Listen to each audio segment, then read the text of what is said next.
전 세계 5위의 석유 매장량을 가진 검은 황금의 땅 이라크에서 민심의 분노가 화산처럼 폭발했습니다. 기름만 주면 신도시를 지어주겠다. 그 약속을 앞세워 원유의 66%를 싹쓸이해간 중국. 하지만 탐욕의 끝에 남은 건 약속된 도시가 아니라 국민의 미래를 짓밟은 흉측한 콘크리트 잔해뿐이었습니다. 국가 재건이 대재앙으로 변하며 이라크가 벼랑 끝으로 내몰리던 바로 그 순간 이라크 정부가 선택한 건 중국도 유럽도 일본도 아니었습니다. 건설 역사상 단일 최대 규모 14조 7천억 원, 그 천문학적 금액의 정권을 맡긴 나라는 바로 대한민국이었죠. 죽음의 사막에서 펼쳐진 대한민국의 신의 기술이 공개되자 돈이면 다 된다던 중국은 처참히 무너졌고 중동의 판도가 송두리째 뒤집어졌습니다. 전 세계 건설사들이 군침을 흘리던 거대한 기회의 땅에서 세계 5위 석유 대국이 한국 앞에 무릎 꿇은 그 소름 돋는 반전 이야기 지금 시작합니다. 그 전에 잠깐 1초 만에 누를 수 있는 좋아요 버튼을 꾹 눌러주시면 영상 제작에 아주 큰 힘이 됩니다. 그럼 바로 시작하겠습니다. 국가가 잘못된 선택을 하면 그 대가는 누가 치릅니까? 정치인이 치릅니까? 아닙니다. 거리에선 어머니들이, 학교에선 아이들이, 완성되지 못한 도시 앞에 선 시민들이 치릅니다. 저는 카림 알하디르입니다. 이라크 정부에서 국가 재건 사업의 경제 실무를 총괄하고 있죠. 쉽게 말씀드리면 계약 구조를 설계하고 최종 판단을 보고하는 사람입니다. 서류 한 장으로 이 나라의 10년을 묶을 수도 있는 자리죠. 그래서 이 이야기를 할 자격이 있는 동시에 이 이야기의 책임에서 결코 자유로울 수 없는 사람이기도 합니다. 솔직하게 말씀드리겠습니다. 그 계약서에 서명한 사람은 바로 저였습니다.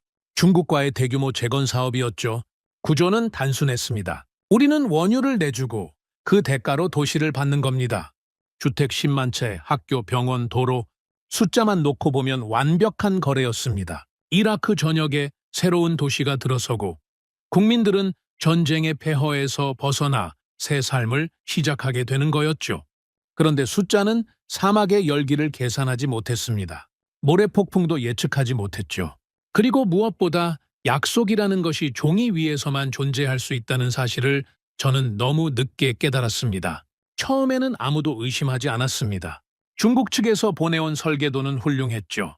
프레젠테이션도 깔끔했고 일정표도 빈틈이 없어 보였습니다. 우리 내부에서도 분위기가 좋았습니다. 이번엔 진짜 되겠다. 회의실에서 그런 말이 오갔죠. 저도 그렇게 믿었습니다. 아니, 믿고 싶었던 겁니다. 공사가 시작되고 1년이 지났을 때 첫 번째 보고서가 올라왔습니다. 공정률 30%. 나쁘지 않은 숫자였죠. 하지만 현장을 직접 본 사람들의 이야기는 달랐습니다. 카림, 직접 가서 봐야 합니다. 제 밑에서 현장 관리를 맡고 있던 하산이 그렇게 말했죠. 하산은 감정을 잘 드러내지 않는 사람입니다. 20년 넘게 건설 현장을 돌아다닌 베테랑이죠. 그런 사람이 얼굴에 그림자를 잔뜩 들이우고 제 사무실에 들어왔습니다. 보고서에는 30%라고 되어 있던데 뭐가 문제입니까? 하산은 잠시 망설이더니 이렇게 말했습니다. 30%가 맞는지 모르겠습니다. 다만 한 가지는 확실합니다. 사람이 살 수 있는 건물은 하나도 없습니다. 저는 그 말을 듣고도 바로 움직이지 못했습니다. 솔직히 무서웠던 겁니다. 내가 서명한 계약서가 만들어낸 현실을 직접 마주하는 것이 그게 두려웠죠. 하지만 결국 갔습니다. 바그다드 남쪽 사막 한가운데 들어선 비스마야 신도시 현장이었죠. 차에서 내리는 순간 저는 말을 잃었습니다. 콘크리트 기둥만 남은 건물이 줄지어 서 있었습니다. 벽도 없고 지붕도 없었죠. 철근이 사막바람에 그대로 노출된 채 녹슬어 가고 있었습니다. 5만 도가 넘는 낮 기온에 콘크리트가 갈라져 있었고 모래 폭풍이 지나간 자리에는 자재가 뒤엉켜 나뒹굴고 있었죠. 그게 우리가 원유와 맞바꾸기로 한 도시의 모습이었습니다. 하산이 옆에서 조용히 말했습니다. 저쪽을 보십시오. 그가 가리킨 곳에는 중국 측 인력이 텐트 아래에 모여 있었습니다. 일을 하고 있는 사람은 거의 없었죠. 낮 기온이 너무 높아서 작업이 불가능하다는 겁니다. 그런데 원유는요? 원유는 하루도 쉬지 않고 빠져나가고 있었습니다. 파이프라인은 멈추지 않았죠. 우리가 내준 것은 매일 사라지고 있는데 받기로 한 것은 사막 위에 흉물로 서 있었습니다. 이게 대체 어떻게 된 겁니까? 제가 중국 측 현장 책임자에게 물었습니다. 돌아온 대답은 이랬죠. 기후 조건이 예상보다 가혹합니다. 공정 조정이 필요합니다. 공정 조정이라 참 편리한 말이었습니다. 계약서에는 이 사막의 기온도 모래 폭풍의 빈도도 전부 명시되어 있었거든요. 그들이 몰랐을 리가 없습니다. 알면서도 그 방식을 밀어붙인 겁니다. 그리고 환경이 감당이 안 되니까 공사를 늦추는 거죠. 그런데 원유 반출 일정은 한 번도 조정된 적이 없었습니다. 저는 그날 사무실로 돌아와서 계약서를 다시 펼쳤습니다. 한 줄 한 줄 읽어 내려갔죠. 그리고 알게 되었습니다. 계약서상으로는 그들이 약속을 어긴 게 아니라는 것을, 공기 지연에 대한 페널티 조항은 허술했고 품질 기준은 모호했습니다. 그들은 약속을 어기지 않았습니다. 다만 약속을 완주하지 않았을 뿐이죠. 그리고 그 약속을 그런 구조로 맺은 사람이 누구였습니까? 저였습니다. 시간이 흐를수록 상황은 악화되었습니다. 2년이 지나고 3년이 지나도 현장은 크게 달라지지 않았죠. 완공 예정이었던 주택단지 절반 이상이 공사 중단 상태에 놓였고 그 사이 원유는 수십억 달러어치가 빠져나갔습니다. 국민들의 인내가 한계에 다다르고 있다는 건 보고서를 보지 않아도 알 수 있었습니다. 그러다 그날이 왔죠. 저는 그날 아침 창문을 열지 않았습니다. 열 필요가 없었거든요. 바그다드 중심가에서 터져나온 함성이 건물 벽을 뚫고 들어왔으니까요. 처음에는 먼 곳에서 울리는 것 같았는데 점점 가까워졌습니다. 저는 책상 앞에 앉아서 그 소리를 들었습니다. 중국은 나가라. 수천 명이 같은 말을 외치고 있었습니다. 바그다드만이 아니었죠? 바스라에서도 나자프에서도 이라크 전역의 도시에서 동시에 터져 나왔습니다. 시위대가 거리를 메웠고 경찰이 출동했고 도로가 마비됐습니다. 하산이 전화를 걸어왔습니다. 카림, 텔레비전 보고 있습니까? 보고 있습니다. 이건 선동이 아닙니다. 진짜입니다. 저도 알고 있었죠. 이건 누군가가 부추긴 게 아니었습니다. 3년 넘게 쌓여온 분노가 한꺼번에 터진 겁니다. 아이들을 보낼 학교가 없는 어머니들, 약속된 집을 받지 못한 가장들, 완성되지 않은 도시 앞에서 매일 흉물을 바라봐야 하는 주민들, 그들이 거리로 나온 겁니다. 텔레비전 화면에 한 여성이 잡혔습니다. 아이를 아는 차에 카메라를 향해 이야기하고 있었죠. 우리 아이가 다닐 학교를 지어준다고 했습니다. 3년이 지났는데 기둥밖에 없습니다. 기둥에다 아이를 앉혀 놓으란 겁니까? 저는 화면을 끌 수 없었습니다. 꺼야 할 이유가 없었죠. 그건 뉴스가 아니었으니까요. 그건 제가 서명한 계약서의 결과였습니다. 그날 밤 저는 사무실에 혼자 남아 있었습니다. 책상 위에는 중국 측과 체결한 계약서 원본이 놓여 있었죠. 수백 페이지짜리 문서입니다. 저는 그 문서의 마지막 장을 펼쳤습니다. 거기에 제 이름이 있었고 제 서명이 있었습니다. 분노를 밖으로 돌릴 수도 있었습니다. 중국이 잘못했다. 그들이 속였다. 이렇게 말할 수도 있었죠. 하지만 그건 사실이 아니었습니다. 그들은 자기들 방식대로 한 겁니다. 다만 그 방식이 이 땅에서는 통하지 않았을 뿐이죠. 그리고 그걸 확인하지 않은 채 서명한 사람은 바로 저였습니다. 그날 밤 저는 하나의 결론에 도달했습니다. 더 이상 싸게 시작하는 선택은 불가능하다는 것. 기존 방식으로는 이 나라의 신뢰를 회복할 수 없다는 것. 우리는 다시 선택해야 한다는 것. 하지만 이번에는 달라야 했습니다. 감정으로 고르면 안 됐죠. 이건 호감의 문제가 아니었으니까요. 이건 생존의 문제였습니다. 내가 다음에 서명할 그 한 장이 틀리면 이 나라는 10년을 잃습니다. 저는 펜을 내려놓고 창밖을 바라봤습니다. 바그다드의 밤은 조용해져 있었지만 그 고요함이 오히려 무거웠죠. 거리의 함성은 멈췄지만 분노는 사라지지 않았습니다. 다만 잠시 숨을 고르고 있을 뿐이었죠. 그리고 저는 알고 있었습니다. 다음 선택을 잘못하면 그 분노는 다시 돌아온다는 것을. 이번에는 구호가 아니라 이 나라 자체가 무너질 수도 있다는 것을. 그래서 저는 모든 것을 처음부터 다시 보기로 했습니다. 모든 것을 처음부터 다시 본다는 건 생각보다 고통스러운 일이었습니다.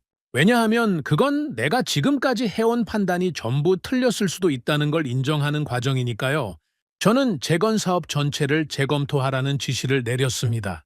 중국과의 기존 계약뿐 아니라 당시 이라크에 들어와 있던 모든 외국 기업과 현장을 처음부터 다시 들여다보기로 한 겁니다. 하산에게 말했죠. 모든 현장 보고서를 다시 정리하십시오. 국가별로, 공법별로, 진행률별로, 빠뜨리는 곳 없이 전부. 하산은 고개를 끄덕이면서도 조심스럽게 물었습니다. 카림, 솔직히 말해도 되겠습니까? 하십시오. 다 비슷할 겁니다.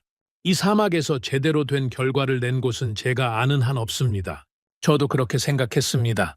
아니, 거의 확신하고 있었죠. 이라크의 건설 환경이라는 게 그렇습니다. 낮 기온 50도를 넘기는 날이 1년의 절반 가까이 되고 예고 없이 모래폭풍이 밀려옵니다.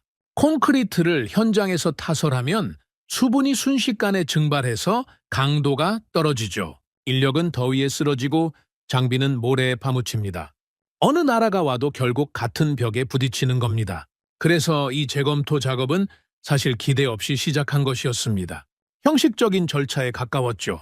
다음 선택을 하기 전에 근거를 마련해 두자, 그 정도의 마음이었습니다. 보고서가 쌓이기 시작했습니다. 하산의 팀이 현장을 돌면서 촬영한 사진, 공정률 비교표, 인력 운용 현황, 자재 수급 기록까지 책상 위에 서류가 산처럼 쌓여갔죠. 저는 그걸 하나하나 넘기면서 예상대로라는 생각을 했습니다. 지연, 부실, 중단, 재개, 다시 지연. 나라만 다르고 패턴은 똑같았으니까요. 터키 업체는 자재 수급에서 막혔고 이란 쪽은 정치적 문제로 중단과 재개를 반복하고 있었습니다. 유럽 컨소시엄은 설계는 훌륭했지만 이 기후에 적응하지 못해서 공정이 끝없이 밀리고 있었죠. 전부 다 같은 결론이었습니다. 이 사막은 누가 와도 이기지 못한다. 그런데 하산이 어느 날 서류 뭉치 하나를 따로 꺼내 제 앞에 놓았습니다. 표정이 달랐죠. 평소에 감정을 잘 드러내지 않는 사람인데 그날은 눈빛에 뭔가가 서려 있었습니다. 카림, 이건 좀 다릅니다. 뭐가 다릅니까? 한국입니다. 한국. 솔직히 말씀드리면 저는 그 순간 큰 기대를 하지 않았습니다. 한국이라는 나라에 대해 제가 아는 건 많지 않았거든요. 전자제품을 잘 만든다는 정도, 자동차 산업이 성장했다는 정도, 건설 분야에서 한국이라는 이름은 제 머릿속에 크게 자리 잡고 있지 않았죠. 중동 건설 시장에서 한국 기업이 활동하고 있다는 건 알았지만 솔직히 중국이나 유럽 업체들에 비하면 규모 면에서 비교가 될까 싶었습니다. 한국이 뭘 하고 있습니까? 하산이 사진 몇 장을 펼쳤습니다. 사막 한가운데 찍힌 항공사진이었죠. 저는 처음에 이라크 현장이 아닌 줄 알았습니다. 농담이 아닙니다. 진심으로 다른 나라의 사진이 잘못 섞여 들어온 줄 알았습니다. 왜냐하면 제가 지금까지 봐온 이라크의 건설 현장과 완전히 다른 풍경이었거든요. 줄이 맞았습니다. 건물과 건물 사이에 강역이 일정했고 도로 구획이 반듯하게 나뉘어 있었죠. 사진 한 장만 봐도 어디가 주거구역이고 어디가 상업구역인지 구분이 됐습니다. 소음과 혼란 대신 반복되는 공정의 규칙성이 보였습니다. 같은 사막, 같은 기후, 같은 조건인데 말입니다. 이게 비스마야 맞습니까? 맞습니다. 한국 기업이 맡고 있는 블록입니다. 같은 비스마야 안에서 이 정도 차이가 납니까? 하산이 고개를 끄덕였습니다. 저도 처음엔 믿기지 않아서 2번 확인했습니다. 저는 사진을 한 장 한 장 넘겼습니다. 넘길 때마다 불편해졌죠. 이건 감탄이 아니었습니다. 오히려 분노에 가까웠습니다.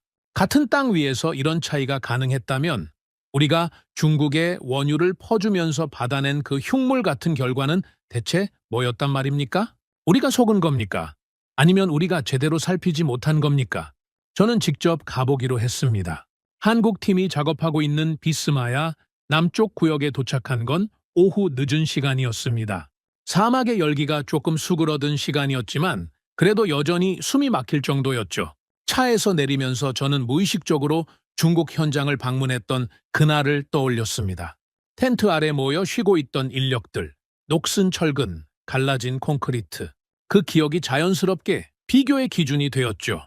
그런데 눈앞에 펼쳐진 풍경은 완전히 달랐습니다. 가장 먼저 눈에 들어온 건 완성된 건물이었습니다. 진행 중인 공사장이 아니라 이미 외벽까지 마감이 끝난 주거동이 줄지어 서 있었죠.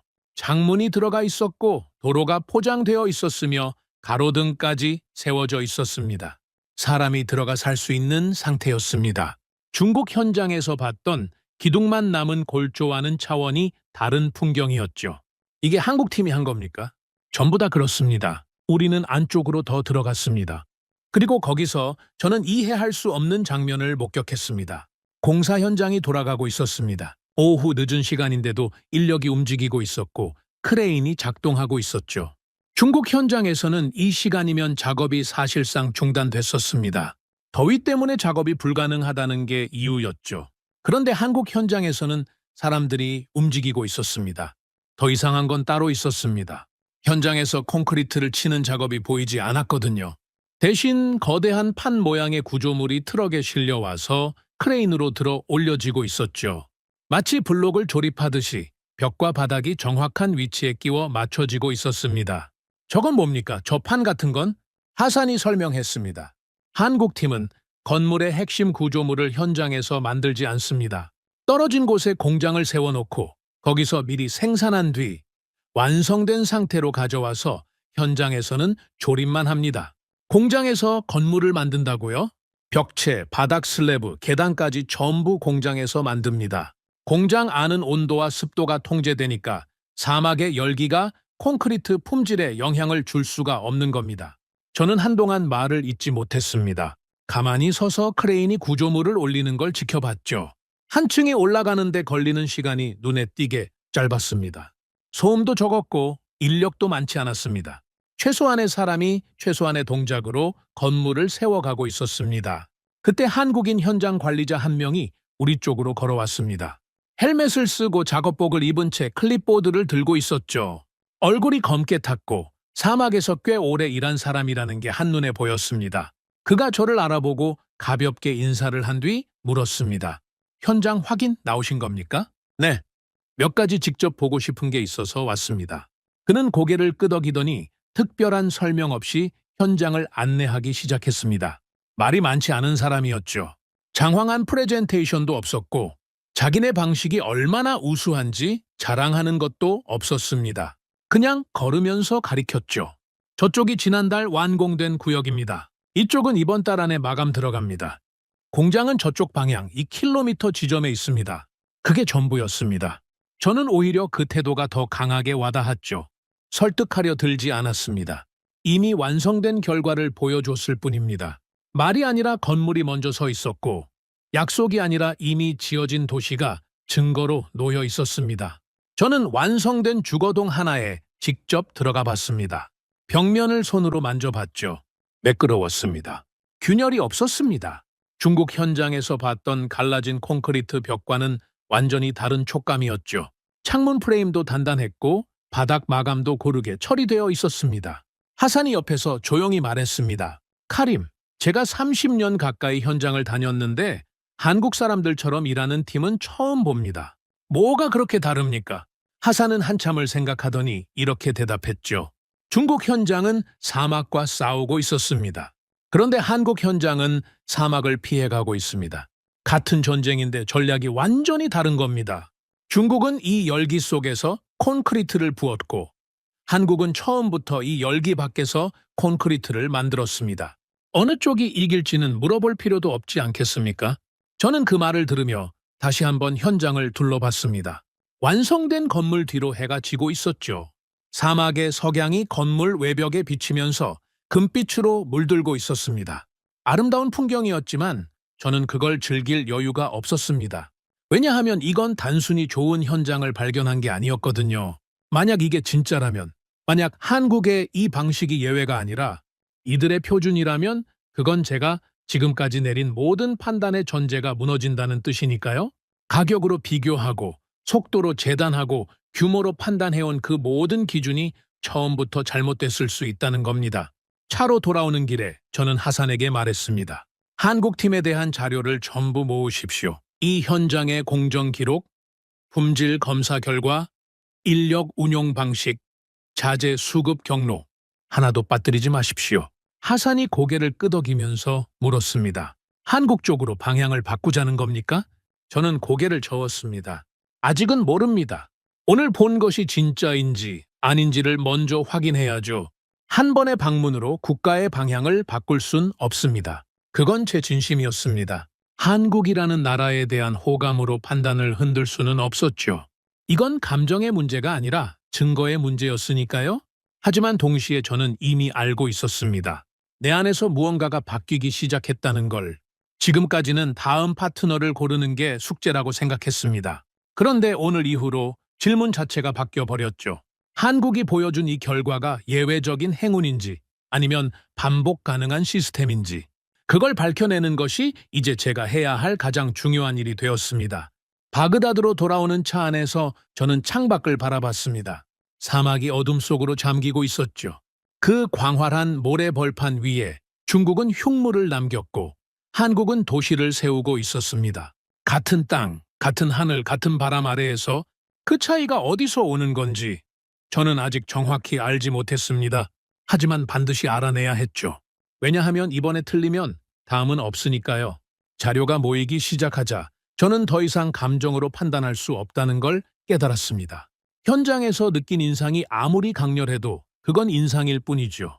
국가의 방향을 바꾸려면 인상이 아니라 숫자가 필요했습니다. 비교할 수 있는, 반박할 수 없는 냉정한 숫자 말입니다.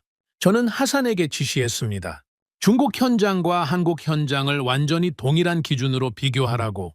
속도, 품질, 공정관리, 인력 운용, 자재 수급, 리스크 대응. 항목 하나도 빠뜨리지 말고 전부 숫자로 정리하라고 했죠. 감정 넣지 마십시오. 한국이 좋아 보인다, 중국이 나빠 보인다. 그런 판단 다 빼십시오. 숫자만 놓으십시오. 하산은 고개를 끄덕이고 팀을 꾸렸습니다. 일주일 뒤 비교 보고서 초안이 제 책상 위에 올라왔죠. 저는 그걸 펴들고 읽기 시작했습니다. 그리고 첫 페이지부터 손이 멈췄습니다. 공정률? 같은 기간 동안 중국 현장의 공정률은 38%, 한국 현장은 72%, 거의 2배 차이였습니다. 물론 맡은 블록의 규모가 다르니까 단순 비교는 위험하죠. 그래서 저는 단위 면적당 완공률로 다시 환산해 봤습니다. 결과는 더 벌어졌습니다. 한국 현장이 단위 면적 기준으로 중국 현장의 2배 반에 가까운 효율을 보여주고 있었죠. 품질. 이건 숫자보다 더 명확했습니다. 중국 현장에서 시공된 건물의 구조 강도 검사 결과를 보니 기준치를 밑도는 항목이 12건, 균열 보고가 37건, 한국 현장에서는 기준치 미달이 0건, 균열 보고가 3건이었습니다. 3건도 마감자의 단계에서 발생한 경미한 수준이었죠. 구조적 결함은 단 한 건도 없었습니다. 저는 보고서를 내려놓고 잠시 눈을 감았습니다. 이건 뭡니까? 이 격차는 대체 어디서 오는 겁니까? 하산을 불렀습니다. 이 숫자 검증했습니까? 2번 했습니다. 현장 실사팀이 따로 교차 확인까지 했습니다. 혹시 한국 측에서 자료를 손본 건 아닙니까? 하산이 고개를 저었습니다.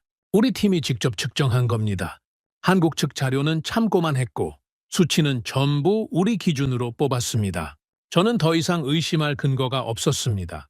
하지만 숫자만으로는 충분하지 않았죠. 왜 이런 차이가 나는지 그 원인을 알아야 했습니다. 숫자는 결과를 말해주지만 원인을 말해주지는 않으니까요. 그래서 저는 다시 현장에 갔습니다. 이번에는 비교를 위해서였죠. 하루에 2곳을 돌았습니다. 오전에 중국 현장, 오후에 한국 현장, 같은 날 같은 눈으로 보는 겁니다. 중국 현장에 먼저 갔습니다. 마침 모래폭풍 경보가 떨어진 직후였죠. 현장은 사실상 마비 상태였습니다. 장비 위에 방수포를 덮어놓고 인력 대부분이 숙소로 철수한 상태였죠. 현장 책임자에게 물었습니다. 복구에 얼마나 걸립니까? 모래를 치우고 장비를 점검하면 이틀 정도 걸립니다. 이틀이요? 사막이니까요. 어쩔 수 없습니다. 어쩔 수 없다. 이 사막에서 그 말을 몇 번이나 들었는지 모릅니다. 기온이 높아서 어쩔 수 없고, 모래가 날려서 어쩔 수 없고, 인력이 버티질 못해서 어쩔 수 없다. 이 땅에서 건설을 한다는 건 어쩔 수 없는 것들과의 싸움이라고 다들 그렇게 말했죠. 오후에 한국 현장으로 이동했습니다. 같은 날이었고 같은 모래 폭풍이 지나간 뒤였습니다. 당연히 이쪽도 비슷한 상황일 거라고 예상했죠. 그런데 한국 현장에 도착했을 때 크레인이 움직이고 있었습니다. 저는 눈을 의심했습니다. 모래 폭풍이 지나간 지 몇 시간밖에 안 됐는데 어떻게 작업이 가능한 겁니까? 중국 현장에서는 이틀이 걸린다고 했는데 말이죠. 하산이 한국 측 현장 관리자에게 물었습니다. 폭풍 지나간 지 얼마 안 됐는데 바로 작업이 가능합니까? 한국인 관리자가 담담하게 대답했습니다. 핵심 구조물은 공장에서 만들어 오니까 현장 날씨에 영향을 받지 않습니다. 폭풍이 지나간 뒤에는 조립 구역만 정리하면 되죠. 대형 장비 점검하고 조립 라인 복구하는데 서너 시간이면 충분합니다. 서너 시간. 중국 현장의 이틀과 한국 현장의 서너 시간, 모래폭풍 한 번에 벌어지는 격차가 이 정도였습니다. 이게 1년에 수십 번 반복되면 어떻게 되겠습니까? 격차는 누적되고 누적된 격차는 결국 완성과 미완성의 차이가 되는 겁니다. 저는 그제야 이해하기 시작했습니다. 이건 능력의 차이가 아니었습니다. 중국 인력이 게으른 것도 아니고 중국 기술이 형편없는 것도 아니었죠. 방식의 차이였습니다. 접근 자체가 달랐던 겁니다. 중국은 자기들이 전 세계 어디서나 써먹던 방식을 그대로 가져왔습니다. 현장에서 철근을 세우고, 현장에서 콘크리트를 치고, 현장에서 양생하는 전통적인 방식이죠. 기후가 온화한 곳에서는 문제가 없는 방법입니다. 하지만 이곳은 이라크입니다. 낮 기온 50도의 사막이죠. 그 방식을 이 환경에 그대로 적용한 게 문제의 본질이었던 겁니다. 반면 한국은 출발점 자체가 달랐습니다. 이 사막에서는 어떤 방법이 통하는가? 거기서부터 설계를 시작한 겁니다. 결과적으로 나온 답이 현장 밖에서 만들어서 가져오는 방식이었죠. 사막의 열기를 이기려 하지 않고 열기가 닿지 않는 곳에서 핵심 공정을 끝내버린 겁니다. 그리고 더 중요한 발견이 있었습니다. 저는 한국 현장의 관리자가 교체된 적이 있는지 확인해 봤습니다. 있었죠. 교대 시점에 맞춰 새로운 관리자가 들어온 기록이 있었습니다. 그런데 관리자가 바뀌어도 현장의 공정률이나 품질 수치가 변하지 않았습니다. 동일한 수준이 유지되고 있었죠. 중국 현장은 달랐습니다. 관리자가 바뀔 때마다 공정 방식이 미세하게 달라졌고 그때마다 품질 편차가 발생했죠. 사람이 바뀌면 결과도 바뀌는 구조였습니다. 이건 결정적인 차이였습니다. 한국 현장에서는 사람이 아니라 시스템이 작동하고 있었던 겁니다. 개인의 역량에 의존하는 게 아니라 누가 와도 같은 결과가 나오는 구조를 만들어 놓은 거죠. 그래서 관리자가 바뀌어도 흔들리지 않는 겁니다. 저는 보고서를 덮으면서 중얼거렸습니다. 시스템이 다른 거였어. 그때 전화가 왔습니다. 외교부 쪽에서 연락이 온 거였죠. 내용은 간단했습니다. 중국 대사관 측에서 면담을 요청해 왔다는 겁니다. 무슨 건입니까? 재건 사업 관련입니다. 기존 파트너십 유지에 대해 논의하고 싶다고 합니다. 저는 전화를 끊고 잠시 생각했습니다. 타이밍이 절묘했죠. 우리가 한국 현장을 집중적으로 살펴보기 시작한 게 알려진 겁니다. 이쪽에서 움직이면 저쪽에서 감지하는 건 당연한 일이죠. 특히 이 규모의 사업에서는 말입니다. 며칠 뒤 비공식적인 채널을 통해 더 구체적인 메시지가 도착했습니다. 중국 측의 입장은 명확했죠. 기존 계약을 유지할 경우 가격을 추가로 인하할 수 있다. 물량도 더 넓힐 수 있다. 가격 인하, 물량 확대. 예전 같았으면 솔깃했을 제안입니다. 아니, 솔직히 말씀드리면 예전에 저였다면 회의실에 앉아서 진지하게 검토했을 겁니다. 싸게 많이 짓는다는데 마다할 이유가 뭐가 있겠습니까? 하지만 저는 이미 숫자를 봐버렸습니다. 그리고 현장을 두 눈으로 확인해버렸죠. 싸게 시작해서 어떤 결과를 낳았는지 바로 며칠 전까지 거리에서 국민들이 외쳐대지 않았습니까? 같은 실수를 두 번 하는 건 실수가 아니라 무능입니다. 하산이 조심스럽게 물었습니다. 중국 측 면담에 응하시겠습니까? 응하겠습니다. 하산이 살짝 놀란 표정을 지었죠. 의례적으로 만나는 겁니다. 외교적 결례를 만들 필요는 없으니까요. 하지만 방향은 바뀌지 않습니다. 그럼 방향이 정해진 겁니까? 저는 잠시 망설였습니다. 그리고 정확하게 말했죠. 아직 정해진 건 아닙니다. 하지만 하나는 확실해졌습니다. 이번 선택은 누가 더 싸게 해주느냐의 문제가 아닙니다. 이 나라가 어떤 방식의 미래를 걸 것이냐의 문제입니다. 그걸 혼동하면 안 됩니다. 하산이 고개를 끄덕였습니다. 그의 표정에서 처음으로 안도 같은 것이 보였죠. 30년 넘게 현장을 돌아다닌 사람이 이 방향 전환이 옳다는 걸 피부로 느끼고 있었던 겁니다. 저는 그날 밤 사무실에서 다시 한번 비교 보고서를 펼쳤습니다. 숫자를 읽고 또 읽었죠. 그리고 한 가지 문장을 메모장에 적었습니다. 국가는 싸게 시작하면 반드시 비싸게 끝난다. 이건 교훈이 아니었습니다. 우리가 온몸으로 겪은 사실이었죠. 중국과의 거래가 바로 그 증거였으니까요. 원유를 내주면서 도시를 받기로 했는데 원유는 사라지고 도시는 서지 않았습니다. 싸게 시작한 대가를 국민이 거리에서 치른 겁니다. 이제 한 가지가 남았습니다.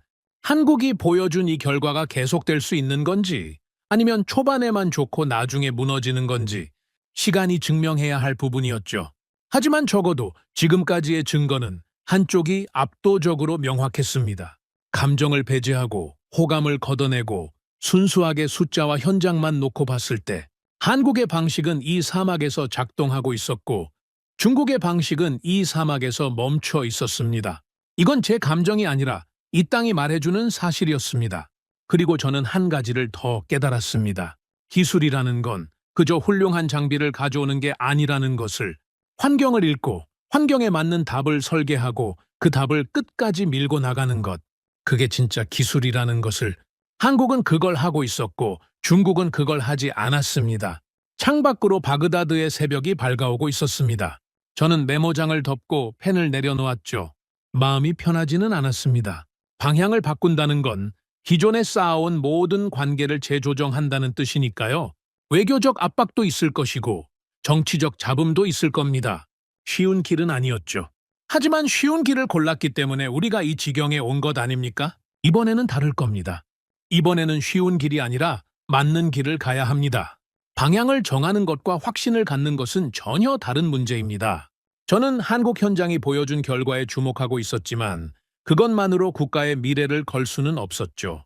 숫자가 좋고 현장이 깔끔하다는 건 알겠습니다. 하지만 저는 그 안에 들어있는 기술의 정체를 아직 정확히 이해하지 못하고 있었습니다.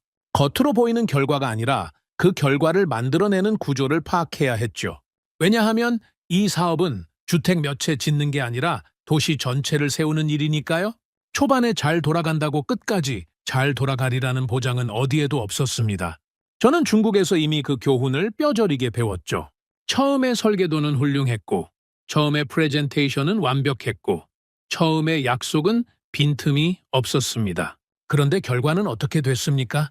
그래서 저는 한국의 기술을 직접 뜯어보기로 했습니다. 표면이 아니라 뼈대를 보겠다는 겁니다. 하산에게 말했죠. 한국 팀의 공장을 방문하겠습니다. 현장이 아니라 공장.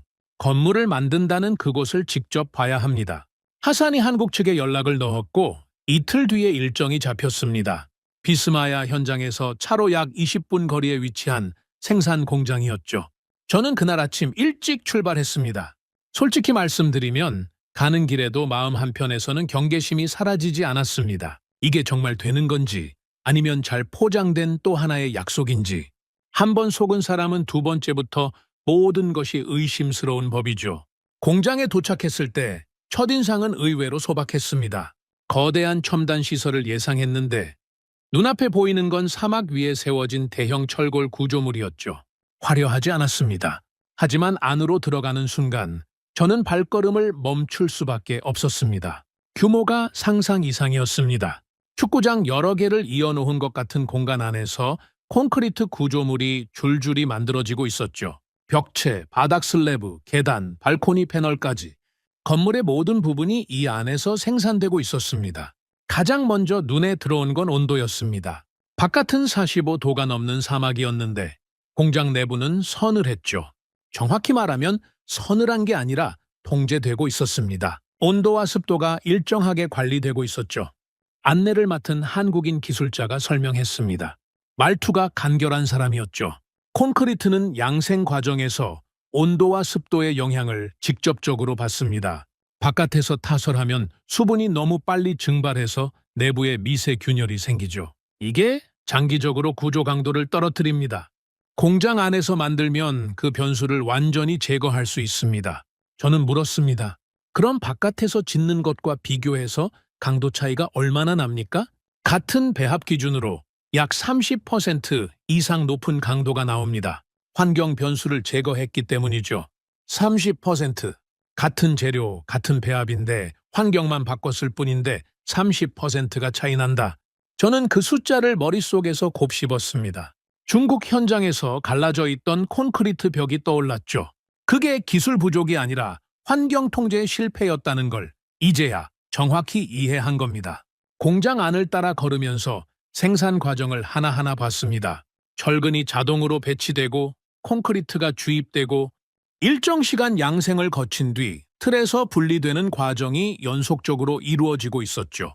마치 자동차 생산 라인처럼 흘러갔습니다. 하루에 몇 개나 생산됩니까? 벽체 기준으로 하루 약 120개 이상 생산합니다. 바닥 슬래브까지 합치면 더 나오죠. 하루에 120개. 저는 잠깐 계산을 했습니다. 한 동의 주거 건물에 들어가는 벽체 수를 대입하면 이 공장 하나에서 매일 여러 동분의 구조물이 쏟아져 나오는 겁니다. 현장에서 하나하나 쌓아 올리는 방식과는 속도 자체가 차원이 다를 수밖에 없었죠. 하지만 저를 진짜 멈추게 한 건 속도가 아니었습니다. 공장 한쪽에 완성된 구조물이 줄지어 놓여 있었는데 저는 거기 다가가서 표면을 손으로 만져봤습니다. 매끄러웠습니다. 이음새가 균일했고 표면에 기포나 균열이 전혀 없었죠. 그리고 모든 구조물의 품질이 같았습니다. 첫 번째 것과 100번째 것의 차이를 눈으로 구분할 수 없었죠. 이게 전부 같은 품질로 나옵니까? 한국인 기술자가 고개를 끄덕였습니다. 틀이 동일하고 배합이 동일하고 양생 조건이 동일하니까요. 사람의 숙련도에 따라 결과가 달라지는 구조가 아닙니다. 사람에 따라 결과가 달라지지 않는 구조. 저는 그 말이 가슴에 박혔습니다. 중국 현장에서는 관리자가 바뀔 때마다 품질이 흔들렸죠. 숙련된 기술자가 빠지면 공정이 흐트러지고 새 인력이 적응하는데 또 시간이 걸렸습니다. 결국 사람에 의존하는 시스템은 사람이 변수가 되는 겁니다. 한국은 그 변수를 아예 구조적으로 제거해버린 거였죠. 공장을 나오면서 저는 한국인 기술자에게 한 가지를 더 물었습니다. 솔직하게 답해 주십시오. 이 방식을 왜 선택한 겁니까? 현장에서 짓는 것보다 공장을 세우고 운영하는 비용이 더 들지 않습니까? 그가 잠시 생각하더니 이렇게 대답했습니다. 초기 투자는 더 듭니다. 공장을 짓고 장비를 들여놓고 라인을 세팅하는 데 상당한 비용이 들어가죠. 단기적으로 보면은 현장 타설이 더 쌉니다. 그런데도 이 방식을 고집하는 이유가 뭡니까? 이 땅에서는 이 방법밖에 답이 없기 때문입니다. 그는 바깥을 가리켰습니다. 오후에 태양이 사막 위에 내리쬐고 있었죠. 아지랑이가 피어오르는 모래 벌판이 끝없이 펼쳐져 있었습니다. 저 바깥에서 콘크리트를 치면 열중 3개는 기준 이하가 나옵니다. 기준 이하인 걸 알면서도 그 위에 다음 층을 올려야 하는 상황이 생기죠. 그렇게 지은 건물이 10년 뒤에도 서 있을 거라고 누가 보장할 수 있겠습니까? 우리는 그걸 받아들일 수 없었습니다. 저는 아무 말도 하지 못했습니다. 그가 한 말의 무게가 천천히 내려앉았죠. 그건 기술 자랑이 아니었습니다. 그건 철학이었습니다. 이 사막의 조건을 인정하고 그 조건 안에서 타협하지 않을 방법을 찾아낸 거였죠. 싸게 가는 게 아니라 이 환경에서 유일하게 맞는 길을 선택한 겁니다. 비용이 더 들더라도 차로 돌아오면서 하산이 말했습니다. 카림 아까 그 기술자 말 들으셨죠? 초기 투자가 더 든다고 했습니다. 내부 보고할 때 그 부분이 걸릴 겁니다. 윗선에서는 당연히 비용부터 따질 테니까요. 맞는 말이었습니다. 정부 내부에서 이 방식을 받아들이게 하려면 초기 비용이 더 높다는 점을 설명해야 했죠. 그리고 그 설명을 듣는 사람들 대부분은 현장을 직접 본 적이 없는 사람들입니다. 숫자만 보는 사람들이죠. 하산, 그러면 이렇게 물어봅시다. 중국 방식으로 지은 건물이 10년 뒤에 보수 없이 서 있을 수 있겠습니까? 하산이 고개를 저었습니다. 불가능합니다. 이미 균열 보고가 수십 건 들어와 있습니다. 그 보수 비용은 누가 댑니까? 우리가 대야죠. 그럼 처음에 싸게 지어도 나중에 보수하고 재시공하고 부실을 메꾸는 데 드는 비용까지 합치면 결국 얼마가 됩니까? 하산은 대답하지 못했습니다. 계산할 필요도 없었죠. 답은 뻔했으니까요. 싸게 시작한 건물은 반드시 비싸게 끝납니다. 우리는 이미 그걸 경험했으니까요. 저는 그날 밤 보고서를 작성하기 시작했습니다. 한국의 기술 방식에 대한 분석 보고서였죠. 감정을 철저히 배제하고 숫자와 구조만으로 논리를 세웠습니다. 하지만 보고서 마지막에 저는 한 줄을 추가했습니다. 기술이란 자연을 이기는 힘이 아니라 자연을 계산에 넣는 지혜입니다. 한국은 이 사막을 계산에 넣었고 그래서 이 사막에서 유일하게 작동하는 방식을 만들어냈습니다. 이건 제 감상이 아니었습니다. 현장이 증명하고 있는 사실이었죠. 하지만 사실을 확인하는 것과 그 사실을 관철시키는 것은 완전히 다른 차원의 싸움이었습니다. 한국의 기술이 맞다는 걸 제가 아무리 확신해도 그걸 정부 전체가 받아들이게 만드는 건 또 다른 문제였죠. 특히 중국이 가만히 있지 않을 거라는 건 누구나 예상할 수 있는 일이었습니다. 그리고 제 예상은 정확했습니다. 한국 공장을 방문하고 돌아온 다음 날부터 중국 측의 움직임이 달라지기 시작했죠. 비공식 채널을 통해 전달된 메시지가 더 이상 제안이 아니라 경고에 가까워지고 있었습니다. 기존 파트너십을 재고하는 것은 양국 관계에 영향을 줄 수 있다. 외교적 수사로 포장되어 있었지만 메시지는 명확했죠. 한국으로 방향을 바꾸면 가만두지 않겠다는 뜻이었습니다. 정치 채널에서도 비슷한 목소리가 들려왔죠. 일부 정치인들이 중국과의 관계 악화를 우려하기 시작했습니다. 하산이 걱정스러운 얼굴로 물었습니다. 압박이 거세지고 있습니다. 괜찮겠습니까? 저는 창밖을 바라보며 대답했습니다. 하산, 우리가 지금 선택하려는 건 어느 나라의 기분을 맞춰주느냐가 아닙니다. 이 나라의 국민이 살 도시를 누가 제대로 지어줄 수 있느냐입니다. 거리에서 아이를 안고 기둥밖에 없다고 외치던 그 어머니를 기억합니까? 그 사람에게 가서 중국과의 관계 때문에 다시 중국한테 맡기기로 했다고 말할 수 있겠습니까? 하산은 아무 말이 없었습니다. 못합니다. 저는 그 말을 할 수 없습니다. 그러니까 우리는 맞는 길을 가는 겁니다. 누가 더 싸게 해주느냐가 아니라 누가 이 땅을 이길 수 있느냐. 기준은 그겁니다. 그리고 지금까지 이 기준을 통과한 건 한국뿐입니다. 바깥에서는 바람이 불고 있었습니다. 모래를 머금은 사막의 바람이었죠. 그 바람 속에서 누군가는 멈추고 누군가는 계속 짚고 있었습니다. 선택은 점점 선명해지고 있었습니다. 중국의 방역은 제가 예상한 것보다 빠르고 그리고 훨씬 조직적이었습니다. 한국 공장을 방문하고 돌아온 지 일주일도 되지 않아서 저는 3건의 공식 서한을 받았습니다. 하나는 중국 대사관에서, 하나는 이라크 외교부 내부에서, 그리고 마지막 하나는 국회 경제위원회 소속 의원실에서 온 것이었죠. 겉으로는 각기 다른 발신자였지만 내용의 뼈대는 하나였습니다. 기존 파트너십의 가치를 제고해달라. 저는 서한을 읽으면서 쓴 웃음이 나왔습니다. 제고해달라! 참 우아한 표현이었죠. 하지만 이 표현 뒤에 숨어있는 실제 메시지는 완전히 달랐습니다. 한국 쪽으로 방향을 틀면 가만두지 않겠다. 그 뜻이었죠. 며칠 뒤에는 더 구체적인 움직임이 시작됐습니다. 중국 측에서 새로운 제안서를 보내왔거든요. 내용을 보고 저는 솔직히 놀랐습니다. 기존 계약 대비 가격을 20% 추가 인하하겠다는 거였습니다. 거기에 공사 범위도 확대해서 원래 계약에 포함되지 않았던 상업, 시설과 공공건물까지 추가로 지어주겠다고 했죠. 숫자만 보면 파격적인 제안이었습니다. 하산이 제안서를 훑어보더니 말했습니다. 카림, 이건 거의 믿지는 조건 아닙니까? 이 가격에 이 범위를 하면 중국 쪽도 손해를 볼 텐데요. 그러니까 더 위험한 겁니다. 무슨 뜻입니까? 손해를 감수하면서까지 계약을 유지하려는 이유가 뭐겠습니까? 이건 사업이 아니라 자리를 지키려는 겁니다. 이라크 시장에서 밀려나면 중동 전체에서 신호가 바뀌니까요. 이라크가 한국을 선택했다. 이 소식이 퍼지면 사우디도, 쿠웨이트도, 카타르도 생각이 달라질 수 있습니다. 중국 입장에서는 그걸 막기 위해서 이 정도 손해는 감수하겠다는 거죠. 저는 제안서를 덮었습니다. 하산에게 말했죠. 이 제안을 받아들이면 어떻게 되는지 한번 생각해 봅시다. 가격은 내려가죠. 범위는 넓어지죠. 숫자만 보면 우리한테 이득입니다. 하지만 방식이 바뀝니까? 현장에서 50도 열기 속에 콘크리트를 치는 그 방식이 바뀝니까? 모래 폭풍이 불면 이틀씩 멈추는 그 구조가 달라집니까? 하산이 고개를 저었습니다. 달라지지 않습니다.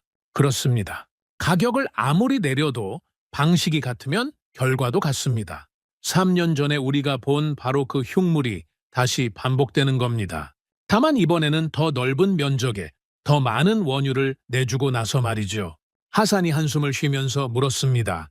그런데 윗선에서는 이 숫자를 무시하기 어려울 겁니다. 20% 이내 범위 확대까지. 보고서에 올라가면 흔들리는 사람이 분명히 나옵니다. 맞는 말이었습니다. 저도 그게 걱정이었죠. 현장을 직접 본 사람은 알지만 회의실에서 숫자만 보는 사람에게는 20% 인하가 매력적으로 보일 수밖에 없으니까요. 그 사람들에게 갈라진 콘크리트 벽의 촉감을 전달할 방법은 없었습니다. 서류에는 촉감이 담기지 않으니까요. 정치적 압박도 점점 구체화되었습니다. 국회에서 한 의원이 공개석상에서 이런 발언을 했죠. 검증되지 않은 새로운 파트너에게 국가의 핵심 사업을 맡기는 것은 모험이다. 기존의 안정적 관계를 유지하면서 개선점을 찾는 것이 현명한 접근이다. 검증되지 않은 파트너, 안정적 관계. 표면적으로는 합리적인 주장처럼 들렸습니다. 하지만 저는 그 말 뒤에 숨은 논리의 허점을 정확히 알고 있었죠. 안정적 관계라고요? 거리에서 국민이 중국은 나가라고 외쳤는데 그게 안정적 관계였습니까? 기둥만 남은 건물 앞에서 어머니가 울고 있었는데 그게 안정이었습니까? 언론에서도 비슷한 목소리가 나오기 시작했습니다. 일부 매체에서 재건 사업의 급격한 방향 전환은 리스크가 크다는 논조의 기사가 실렸죠. 직접적으로 한국을 비판하지는 않았지만 분위기를 만들고 있었습니다. 기존 파트너를 유지하는 게 안전하다는 방향으로 여론을 끌고 가려는 움직임이었죠. 우연이라고 보기엔 타이밍이 너무 절묘했습니다. 하지만 정치의 세계에서는 현장의 진실보다 회의실의 논리가 더 힘을 가질 때가 있습니다. 저는 그걸 알고 있었고 그래서 더 조심해야 했죠. 그 와중에 저는 한 가지를 확인하고 싶었습니다. 이 모든 압박이 벌어지는 동안 한국 현장에서는 무슨 일이 일어나고 있는지. 왜냐하면 정치적 소음이 커지면 현장도 영향을 받기 마련이거든요. 계약이 흔들릴 수 있다는 소문이 돌면 인력이 동요하고 공정이 느려지고 자재 발주가 지연됩니다. 어느 나라 기업이든 그런 상황에서는 방어적으로 움직이게 되죠. 속도를 줄이고 투자를 보류하고 상황을 관망합니다. 당연한 반응입니다. 저라도 그렇게 했을 겁니다. 저는 하산에게 물었습니다. 한국 현장 최근 공정보고서 가져와 보십시오. 하산이 가져온 보고서를 펼쳐봤습니다. 저는 숫자를 확인하고 나서 한 번 더 확인했습니다. 그리고 하산에게 물었죠. 이 숫자가 맞습니까? 맞습니다. 제가 직접 현장에서 뽑아온 겁니다. 공정률이 떨어지지 않았습니다. 지난달과 동일한 속도로 진행되고 있었죠. 아니, 정확히 말하면 미세하게 올라가 있었습니다. 정치적 압박이 최고조에 달한 그 기간 동안 한국 현장은 단 하루도 공정을 멈추지 않았습니다. 저는 직접 확인하러 갔습니다. 현장에 도착했을 때 예상대로 크레인이 움직이고 있었죠. 트럭이 공장에서 구조물을 실어 나르고 있었고 조립 라인은 평소와 다름없이 돌아가고 있었습니다. 마치 바깥 세상의 소음이 이 현장에는 전혀 닿지 않는 것 같았습니다. 한국인 현장 소장을 만났습니다. 지난번에 공장을 안내해 준 것과는 다른 사람이었죠. 나이가 좀 더 있어 보이는 과묵한 인상의 사람이었습니다. 얼굴과 팔이 검게 타 있었고 작업복에 모래먼지가 배어 있었습니다. 이 사막에서 꽤 오랜 시간을 보낸 사람이라는 게 한눈에 보였죠. 저는 돌려 말하지 않고 직접 물었습니다. 솔직하게 여쭙겠습니다. 지금 정치적으로 상당히 복잡한 상황이라는 건 알고 계시죠? 알고 있습니다. 계약이 어떻게 될지 불확실한 상황인데 왜 속도를 줄이지 않습니까? 보통은 이런 때에 관망하면서 투자를 보류하지 않습니까? 그가 저를 가만히 바라보더니 짧게 대답했습니다. 우리가 여기서 속도를 줄이면 그게 곧 우리가 흔들리고 있다는 신호가 됩니다. 흔들리는 파트너를 누가 신뢰하겠습니까? 저는 아무 말도 하지 못했습니다. 그리고 한 가지 더 말씀드리면 우리는 정치 상황에 맞춰서 기준을 바꾸지 않습니다. 바깥이 어떻게 돌아가든 이 현장 안에서의 기준은 동일합니다. 그게 우리 방식입니다. 조건에 따라 기준을 바꾸지 않는다. 저는 그 말을 곱씹었습니다. 중국은 상황이 불리해지면 일정을 늦추고 유리해지면 속도를 올렸죠. 환경에 반응하는 방식이었습니다. 한국은 달랐습니다. 환경이 어떻게 변하든 자기들의 기준을 유지하는 방식이었죠. 이건 단순한 성격 차이가 아니었습니다. 이건 시스템의 본질이었습니다. 흔들리지 않는 현장을 만들기 위해서는 흔들리지 않는 원칙이 있어야 하고 그 원칙을 지키는 사람들이 있어야 하는 겁니다. 한국의 기술이라는 게 단순히 공법의 우수성만을 뜻하는 게 아니라는 걸 저는 그제야 완전히 이해했습니다. 기술은 공법이기도 하지만 동시에 태도이기도 했던 거죠. 현장을 돌아보면서 저는 한 가지 장면을 더 목격했습니다.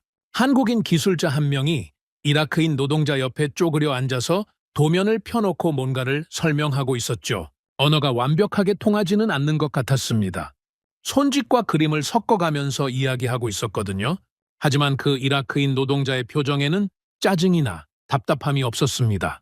오히려 집중하고 있었죠. 이해하려고 노력하고 있었습니다. 하산이 그 장면을 보면서 말했습니다. 중국 현장에서는 저런 모습을 본 적이 없습니다. 중국 쪽은 자기들끼리 일하고 이라크 인력은 단순 노동만 시켰죠. 기술 이전이랄 게 전혀 없었습니다. 저는 그 말을 듣고 고개를 끄덕였습니다. 한국 사람들은 이 사막에서 건물만 짓고 있는 게 아니었습니다. 함께 일하는 방법을 만들고 있었죠. 떠난 뒤에도 남는 것을 만들고 있었던 겁니다. 현장을 나서면서 저는 뒤를 돌아봤습니다. 한국인 기술자들이 여전히 일하고 있었죠. 사막의 열기 속에서, 정치적 불확실성 속에서 그들은 같은 속도로, 같은 기준으로, 같은 일을 하고 있었습니다. 계약이 유지될지, 취소될지, 어떻게 될지 모르는 상황에서도 말입니다. 그 뒷모습이 오래 남았습니다. 바그다드로 돌아오는 길에 전화가 한 통 왔습니다. 외교부 차관보였죠. 카림, 중국 측 대사가 직접 면담을 요청했습니다. 이번에는 거절하기 어려울 겁니다. 알겠습니다. 일정 잡아주십시오. 전화를 끊고 하산이 물었습니다. 면담에서 뭐라고 하실 겁니까? 들을 겁니다. 그들이 뭘 가져오는지. 하지만 하산, 한 가지는 분명히 해둡시다. 뭡니까? 이 선택은 중국이 싫어서 바꾸는 게 아닙니다. 중국이 나쁘다거나 한국이 좋다거나 그런 감정의 문제가 아닌 거죠. 이건 더 근본적인 질문입니다. 저는 잠시 말을 멈췄다가 이어갔습니다. 우리나라가 어떤 방식의 문명을 들여올 것이냐? 결국 그 질문인 겁니다. 값싸게 빨리 짓고 나중에 무너지는 방식을 택할 거냐? 아니면 처음에 더 들이더라도 이 땅에서 버틸 수 있는 방식을 택할 거냐? 이건 업체 선정이 아니라 국가의 기준을 세우는 일입니다. 하산이 조용히 고개를 끄덕였습니다. 창밖으로 바그다드의 거리가 보였죠. 3년 전 바로 저 거리에서 국민들이 외쳤습니다. 중국은 나가라고. 그 분노가 사라진 게 아니었습니다. 잠시 가라앉아 있을 뿐이었죠. 만약 우리가 같은 실수를 반복하면 그 분노는 다시 폭발할 겁니다. 그때는 구호가 아니라 이 정부 자체를 향할 수도 있었죠. 그날 밤 저는 사무실에 혼자 앉아서 2장의 사진을 나란히 놓았습니다. 왼쪽은 중국 현장 사진이었습니다. 기둥만 남은 건물, 녹슨 철근, 갈라진 콘크리트, 방치된 자재. 오른쪽은 한국 현장 사진이었죠. 줄 맞춰 들어선 주거동, 포장된 도로, 가로등이 서 있는 깨끗한 거리. 같은 나라 안에서, 같은 사막 위에서, 같은 시간 동안 벌어진 일의 결과였습니다. 저는 오른쪽 사진을 한참 들여다봤습니다. 이게 진짜라는 건 이미 확인했죠. 숫자로도, 현장으로도, 사람으로도. 한국이 보여준 결과는 일관됐고 압박 속에서도 흔들리지 않았습니다. 이제 남은 건 하나였습니다. 이 판단을 밀어붙일 수 있느냐. 정치적 압박과 외교적 잡음을 뚫고 이 방향을 끝까지 관철할 수 있느냐. 기술의 싸움은 이미 끝났습니다. 한국이 이겼죠. 하지만 정치의 싸움은 이제 시작이었습니다. 저는 사진 2장을 서류 파일에 넣고 파일 표지에 한 줄을 적었습니다. 이 선택은 호감의 문제가 아니다. 생존의 문제다. 그리고 파일을 닫았습니다. 내일부터가 진짜 싸움이었죠. 모든 것이 제 궤도에 오르고 있다고 생각했습니다. 한국의 기술은 검증됐고 현장은 흔들림 없이 돌아가고 있었고 정치적 압박에도 방향은 흔들리지 않았죠.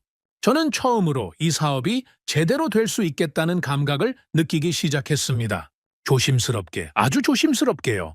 그런데 위기라는 건 항상 예상하지 못한 곳에서 옵니다. 그날 아침 하산이 평소와 다른 얼굴로 제 사무실에 들어왔습니다. 서류 한 뭉치를 들고 있었는데 손이 미세하게 떨리고 있었죠. 30년 넘게 현장을 누빈 사람의 손이 떨린다는 건 보통 일이 아니라는 뜻이었습니다. 카림, 큰일입니다. 무슨 일입니까? 미수금입니다. 하산이 서류를 제 책상 위에 내려놓았습니다. 저는 첫 장을 펼쳤죠. 숫자를 보는 순간 눈앞이 하얘졌습니다. 약 8,400억 원. 한국 기업에 지급되지 않은 공사 대금이 그 규모로 쌓여 있었습니다. 저는 숫자를 다시 읽었습니다. 한 자리씩 짚어가면서 틀림없었습니다.